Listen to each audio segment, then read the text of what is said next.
But the people that make an impact, the people that go out there and actually do these great things, they never fit the mold.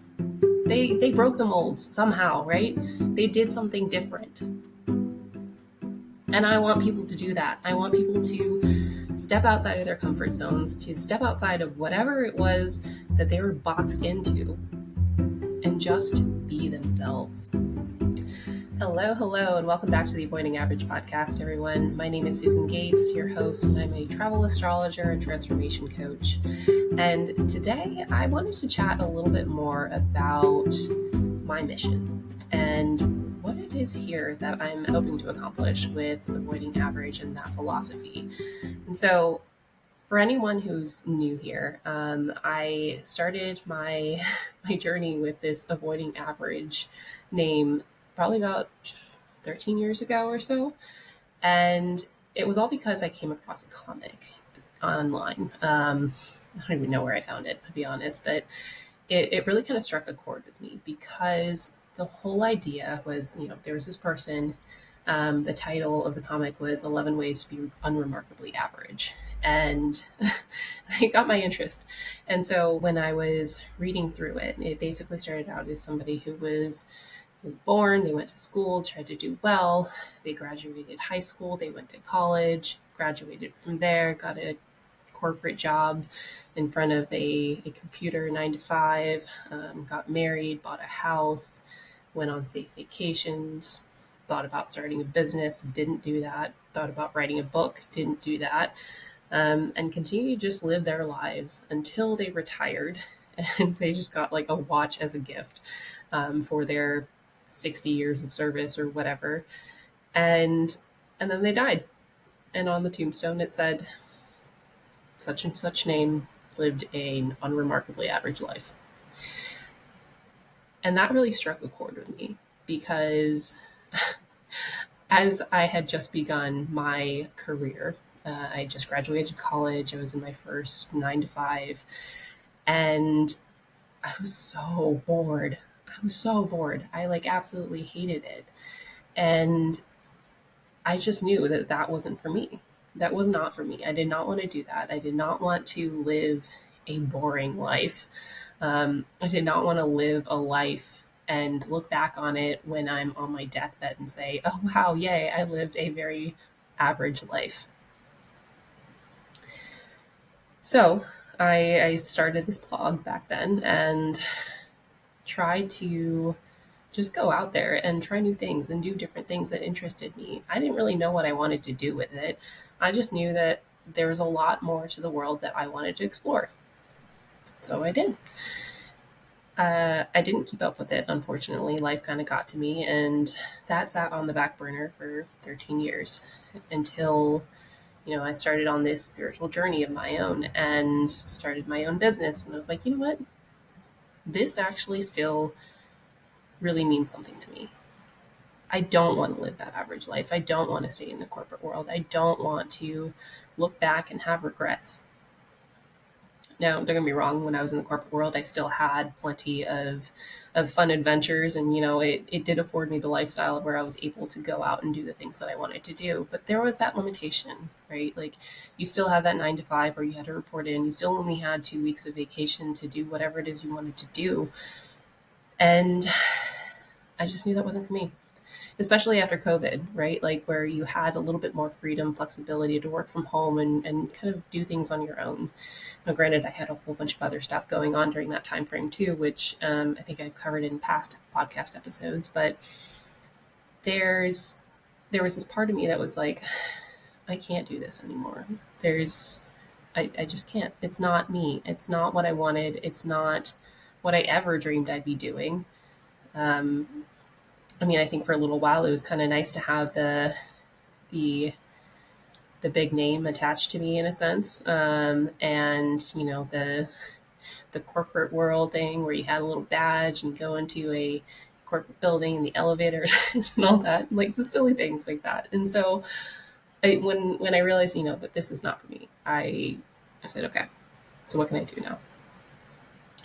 So I came back to this avoiding average theme. And I think based on some of the podcast guests that I've had, it's very obvious that that means different things to different people, which is great, right? Like everyone can have their own interpretation of that.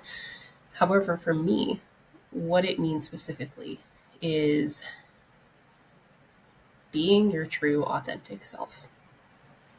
No matter how out there it is, no matter what other people think, no matter if you don't even really know, right? Like, to me, avoiding average means radical authenticity.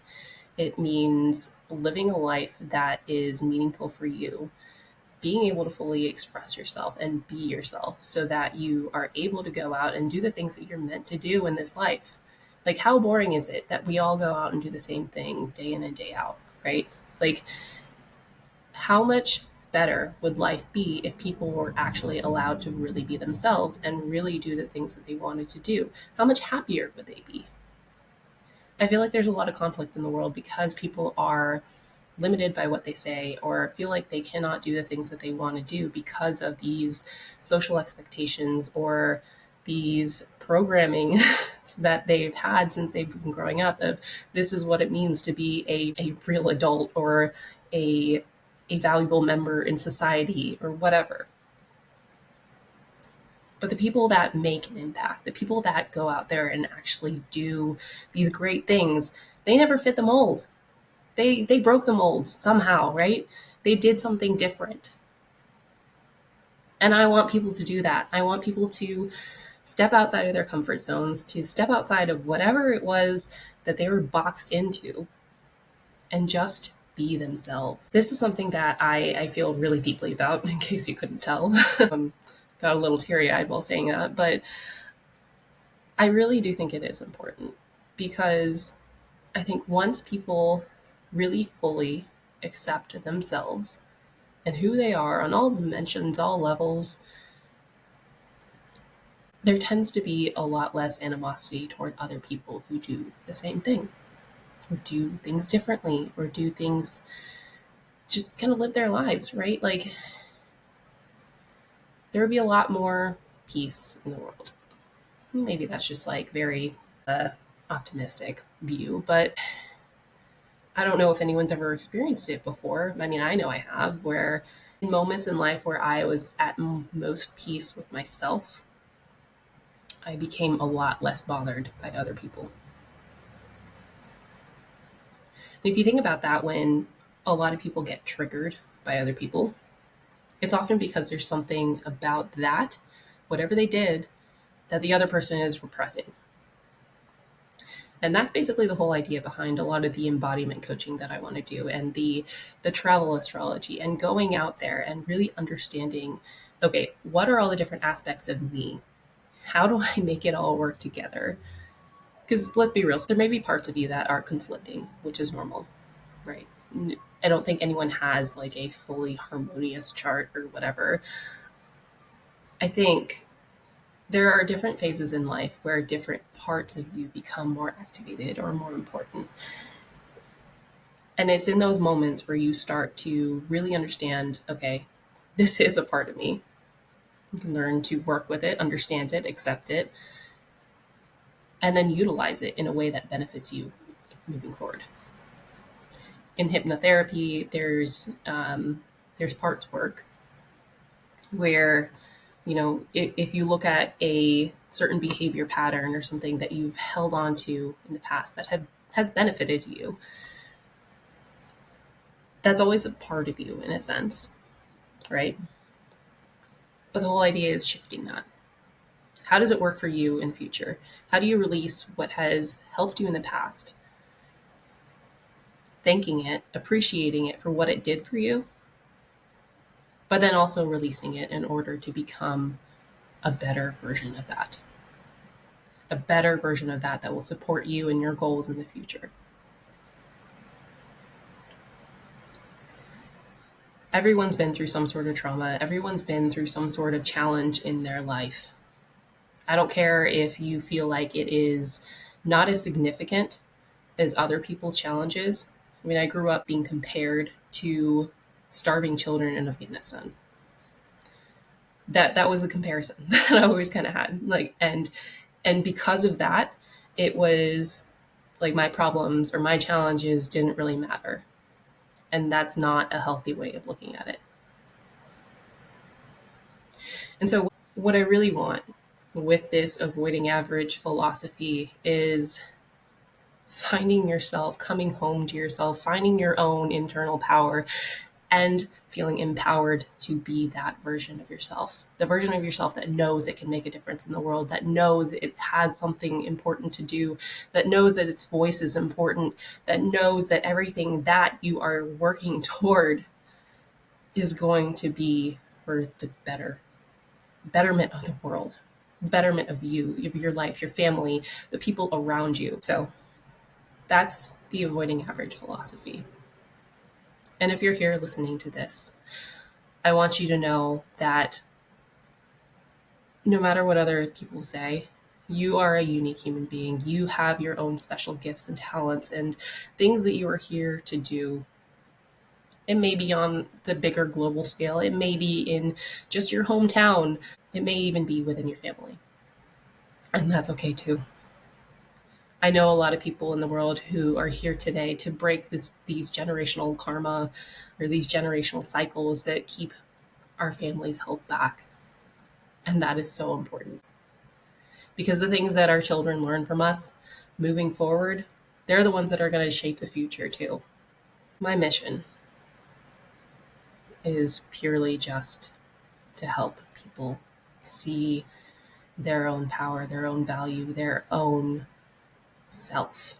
Really, truly just seeing and embodying their true selves. Before all the conditioning came in, before other people told them what they had to be.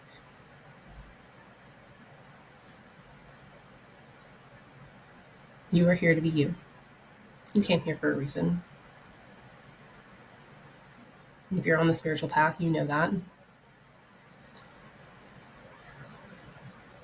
And that's part of the work. It's coming back home to yourself and being that true self, no matter what other people say, having the strength to do that. And I hope that you've been able to see that in some of the guests that I've had. I really do love the amazing women that I've been able to host. And I have a ton more coming in, and I'm so excited to share their interviews as well. But this is what I'm hoping for the future, is to have more thought leaders, more doers, more shakers coming out of the weeds and really living their lives the way that they came here to do. If you're looking for somebody to help you through this process, I'm here. I have recently launched my solo pilgrimage for anybody who feels called to do solo travel, where we can explore yourself, themes around what it is you're working through, and really allow you to step in to a more embodied version of you. Really embodying your blueprint, your design, and really allowing you to feel comfortable in that, to stand in that, and get a good vacation out of it too.